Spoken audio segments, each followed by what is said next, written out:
Today, I want to get into an argument. Over the last couple years, I have learned on this YouTube channel that there are so many great people out there, so many people that bring productive conversation and great discussion to the videos that we produce on everything to do with living in Surrey, British Columbia. In fact, I've got to meet many of these great people because they're interested in coming to one of the fastest growing municipalities in all of Canada. Here's the flip side though. I've also seen some of the nasty in people. Discriminatory comments, uneducated comments, intolerant comments, completely impulsive comments, people acting with their emotions or their anecdotal stories and really scaring off people about all the great things that Surrey BC has to offer. We post a ton of videos about Surrey BC on this channel, and I've got to be honest with you, it's not a perfect city. Of course it's not perfect, but there's so much good to this city as well. This is a place where I grew up, my kids are growing up, my family lives, my friends live, and many of our clients are picking this area to call home as well. But it's not just the people that we know, it's the community as a whole. And I felt that I had to do this video today to defend Surrey and some of the bizarre and bananas myths and horrible things that you hear about it because they're just simply not true. So many comments in our videos about Surrey are completely opinionated. They're anecdotal truths that create a false misunderstanding of the city, also highlighting false narrations of what it's like to live here and a ton of intolerance for the people that call this city home. Selling real estate in the community since 2007, helping hundreds and hundreds of people relocate to the Surrey and surrounding municipalities, and now posting hundreds and hundreds of videos on this very YouTube channel about living in Surrey, White Rock, or anything going on with British Columbia real estate. I want to share with you the 4 folk tales that people are going to tell you about living in Surrey, the myths, the complete wrong truths about what they want you to think and know about living here. And I know that people are gonna want to argue these false narratives with me in the comments of this video, and I encourage it. I want to hear it because I'm ready for you to bring it. In today's video, we're gonna cover all of Surrey's stereotypes, all the ones that you have heard about this community for years and years and years. Things like the crime is out of control, or the homelessness and the drug problem is so bad it's unbearable. There's lots of comments about the overcrowding in Surrey, and specifically comments about the cultural dominance in some areas of Surrey by people who may have immigrated here from other parts of the world. We're going to use real stats, real figures, real information, and arguments to prove all of these things that you're going to hear about the 4 that I just described that are completely wrong. So if you're someone who's looking to relocate to Surrey, move to Surrey, if you're someone living in Surrey, this video is exactly for you. Plus, if you are someone who's looking to relocate to the city of Surrey, I want you to hang around to the end of this video because I'm going to give you 2 ways to start your journey off in the right way. One of them is a $350 value, but there's only a limited amount of them left. So hang around to the end and I'm going to show you exactly how you can get your hands on it.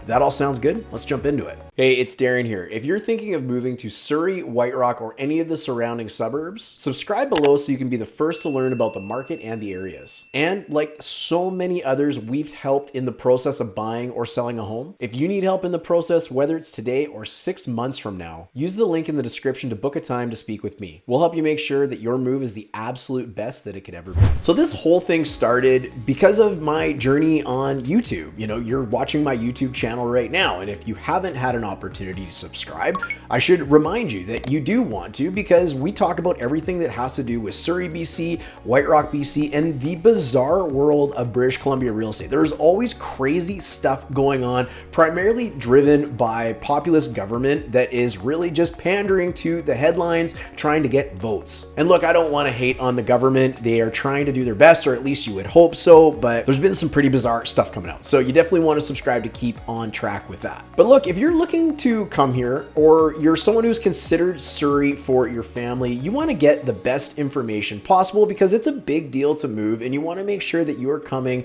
to the best community that might work for you and your family. You deserve to have all the right information to make a decision. So let's dive into these 4 myths that you hear about Surrey, and my job in this video today is to prove them all completely wrong, completely false, and really call out the complete BS that you hear all about Surrey. So let's start with crime in Surrey. Surrey is completely crime-ridden. It is falling apart and is the worst thing happening in the city right now. Well, let's see how true that is. And hey, say what you want, leave your opinion in the comments down below, but you know what? Feelings don't trump facts. So we're gonna stick to some facts right now. Surrey is in the news often for crime, but how much of that is stereotype or past history when really compared to reality? If you're unfamiliar with the geography of Surrey, it is located in the Lower Mainland and surrounded by a ton of municipalities.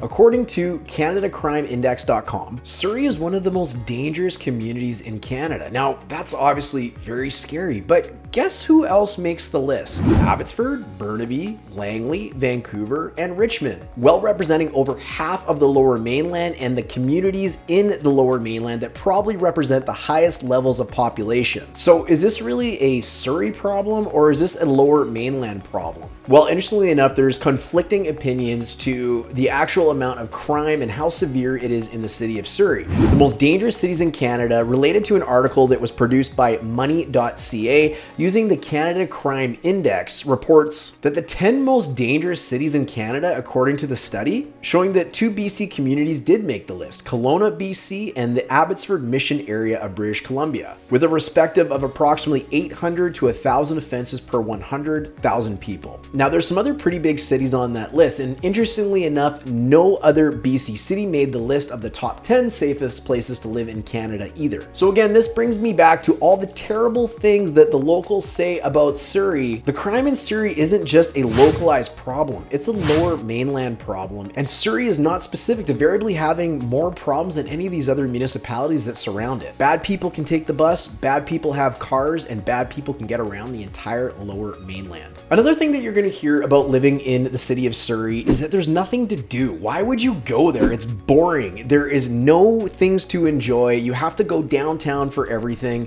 and that really couldn't be further from the truth. Now, I want to caveat this a little bit by when you say that you could just go downtown, we need to remember that Vancouver is a world-class city, a world-class destination where people from all over the world want to come visit. So naturally, Vancouver has more. Of course it does. But if you're talking about somebody who actually wants to call this place home, well, there's certain things that you need to take into consideration.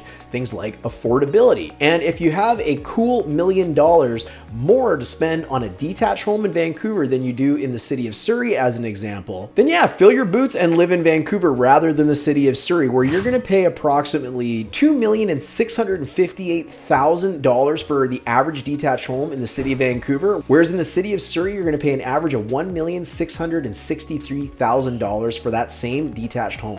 So when we're comparing a world-class city like Vancouver to any municipality in the Lower Mainland, well, the same can really be said about any of them. Vancouver has much more to do in it, but what exactly are we talking about and how much of a difference does that really make? You know, in Vancouver, as an example, you have the beautiful Stanley Park, one of the crown jewels of all of Vancouver, and something definitely that everybody wants to check out when they're visiting British Columbia.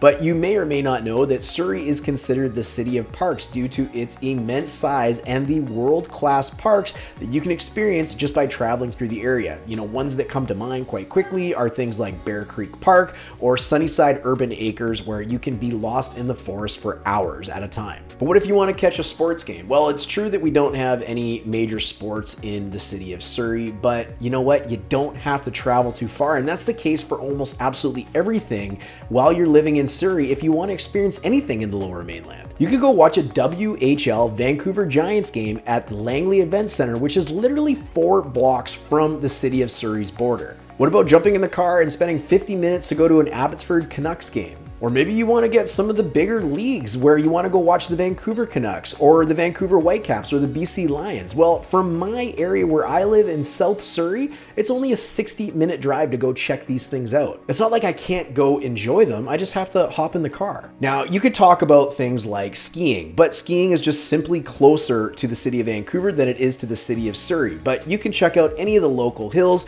within about a 90-minute drive or less. Want to go shopping? Well, the 3rd largest mall in BC is Guildford Town Centre. It may not be the biggest mall, but really, how big do you need? Guildford Town Centre has over 250 stores, all big name stores, and over 111 square meters of leasable retail space. It is absolutely humongous. Yes, there's some more things to do in Vancouver. Yes, there's more restaurants to go visit in Vancouver, but that doesn't mean that those things don't exist in Surrey, and it also doesn't mean that if you live here, you're not able to go enjoy them, because the Lower Mainland is so tightly knit and everything is relatively close to each other. While the natural beauty beauty of Surrey may not compare to the natural beauty of Vancouver just because of its location within the Pacific, as well as the coastal mountains surrounding it. Surrey is pretty awesome and incredibly comparable. Next, I want to talk to you about the homeless and drug problem in Surrey. And we're going to use some comparisons here because I want to compare to the city of Vancouver, because you hear a lot about Surrey and how bad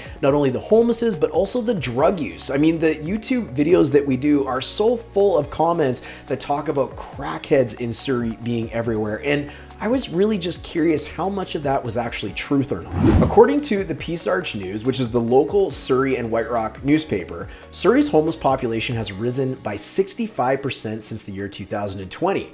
In March 2023, the homeless count in Greater Vancouver identified 1,060 individuals who are homeless in Surrey. Now, the rise in homelessness in Surrey is roughly double the regional average of 32% across Greater Vancouver. But let's put that into a little bit of perspective now.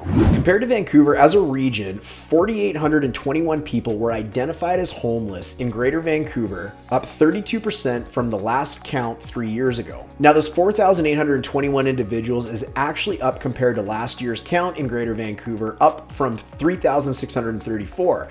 This is the largest increase measured between counts since the regional counts began in 2005. This is all according to the Homelessness Services Association of BC. Okay, so let's throw a couple more numbers at you, but put this into perspective.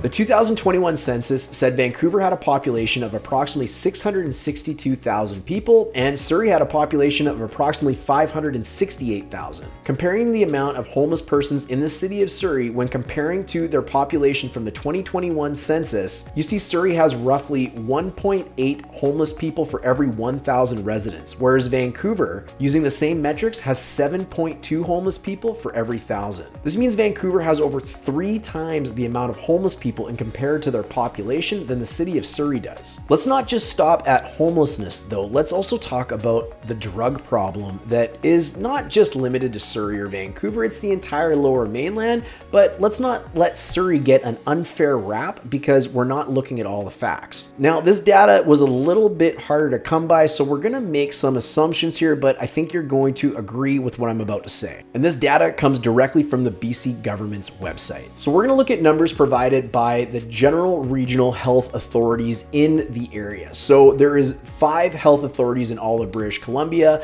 The health authority that services the area of Surrey is called Fraser Health, and the health authority that services Vancouver is called Vancouver Coastal Health. These are the people who are responsible for healthcare, hospitals, doctors, all that sort of thing. By health authority in 2023, the highest number of unregulated drug deaths were in Vancouver Coastal and Fraser Health authorities, 725 and 693 deaths respectively, making up 56% of all such deaths in 2023. The highest rates were in Northern Health, 67 deaths per 100,000 individuals, and Vancouver Coastal Health, which had 56 deaths per 100,000 people. So the very BC government is actually identifying in this news article that Northern Health and Vancouver Coastal Health are by far the worst in the province. Fraser Health, which oversees the area of Surrey and other municipalities surrounding it, isn't even mentioned in terms of having the highest rates when compared to Northern Health and Vancouver Coastal. Next, I want to talk to you about overcrowding. You hear this about Surrey all the time, that it is getting so busy in the area and the infrastructure just simply can't keep up.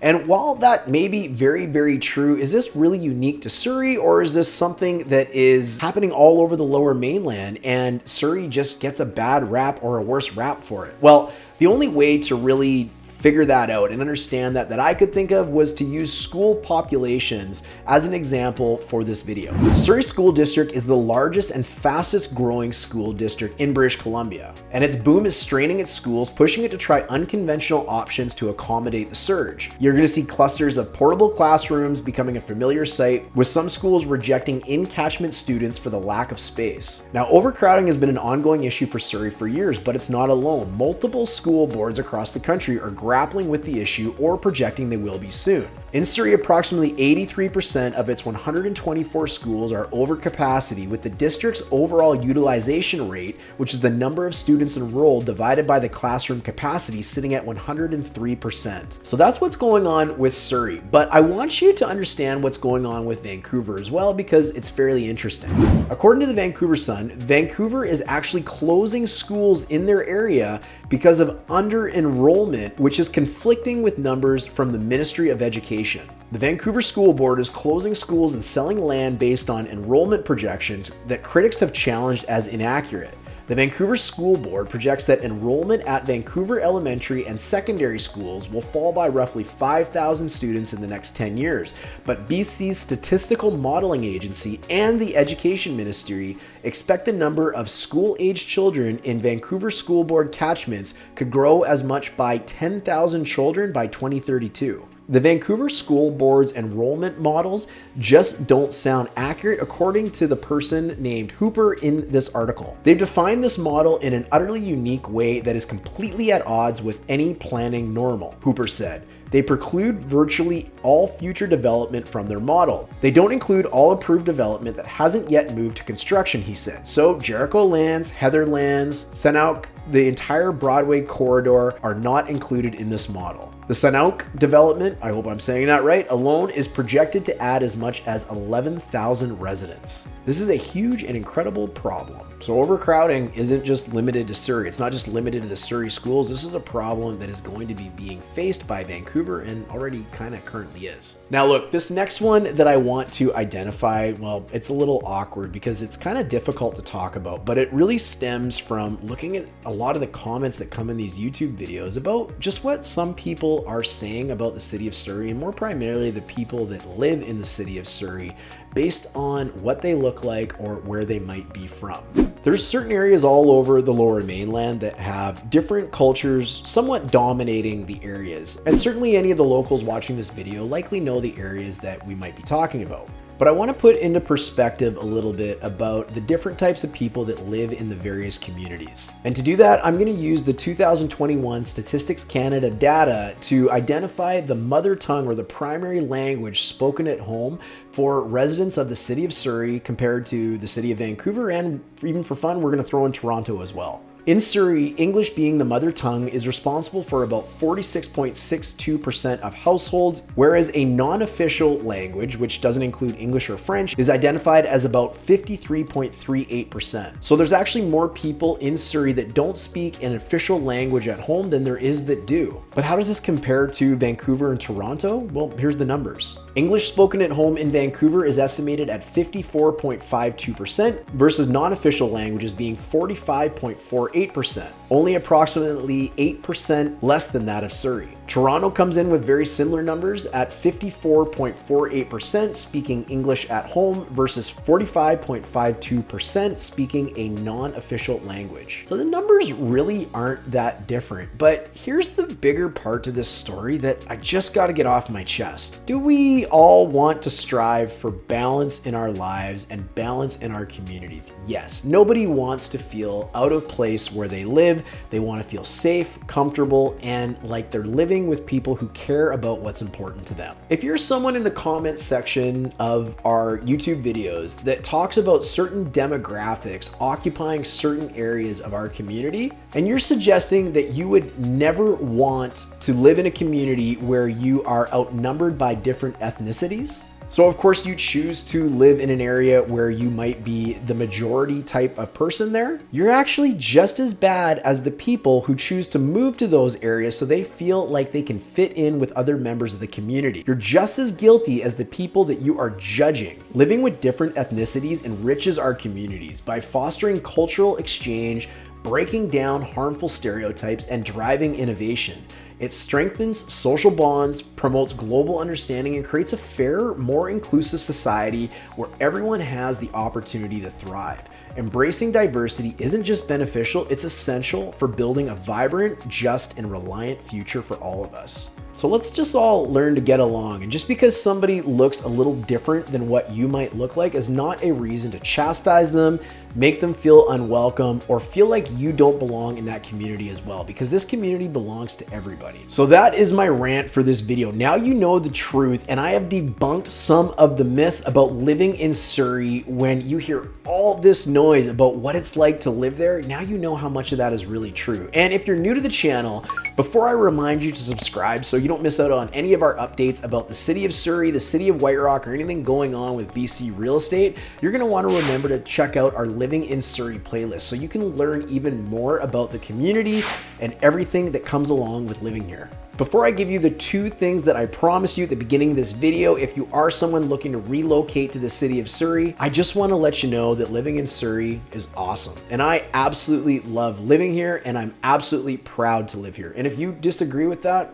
let me know in the comments below. But if you agree with that, let me know in the comments below as well. I'm sure there's much more of us that actually live here that can tell you that it's absolutely awesome. Hey, look, if you're someone that is looking to relocate to the area, there's 2 resources I want to make available to you. We will have a video coming up next after this one that is the full presentation that we give to someone who is looking to relocate and buy real estate in the area, all about the things you need to know to buy a home. But if you want to go even deeper into everything you need to know to buy a home, whether it's in Surrey, any of the surrounding municipalities, or anywhere in British Columbia, in fact, right now we're giving away access to our BC Home Buyers course, over 3 hours of video content, PDF downloads, and questionnaires to help you buy a home like a pro, regardless of whether you choose to do it on your own, do it with a real estate professional, or just do it at all. We normally sell access to this course for just about $350, but for a very limited time, we are giving away 20 free spots to this program so you can get the information you need to be successful, and we can get the great feedback from you on what your thoughts are on the course. You don't want to miss your opportunity to get access to this, so don't forget to check it out. The link is in the description below, as well as to the video I mentioned earlier. Hey, look, I want to thank you for watching. Thanks for subscribing. Guys, Surrey is awesome. Let's all be nice to each other, and I definitely look forward to seeing you on the next video. Thanks for listening to me rant, and we'll see you next time.